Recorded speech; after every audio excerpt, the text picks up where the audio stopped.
আমার আব্বার গর্ভবতী ফুলা আমি আজকে যে পরীক্ষা দিছি বাপ রে বাপ, আমার কলেজে মনে হয় এমন ছাত্র বিগত 20 সালে মনে হয় এমন ছাত্র জন্মাই না। ওই সুমিন্না এদিকে দাঁড়াইতেছি। কিরে সুমিন্না, পরীক্ষা কেমন দিলি? রাস্তার মধ্যে একা কি গেনের গেনের করতেছ? এদিকে আরে দুষ্ট আর বলিস না, আমি পরীক্ষা দিলে কি কোনো দুর্বল পরীক্ষা দিব? তোর আমার মতো পরীক্ষা বিগত 51 সালের ভিতর আর আমার কলেজে মিলবো না। আরে যদি কাটতে কুটে সব বিনাশ করেলাম, এরপরে আমি 5 মার্ক পাবো এটা নিয়ে। আরে তুই বলস কি? 5 মার্ক পাইবি? এটা কেমনে? আরে শোনা, আসল কথা, খাতায় তো আমি কিছুই লিখিনি, সাদা খাতা জমা দিছি।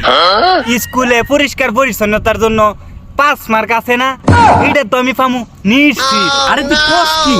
আমিও তো সাদা খাতা জমা দিছি। সারিনি আমরা দুজনের খাতা দেওয়ার সময় ভাবে আমরা দুজন নহল করছি। হ্যাঁ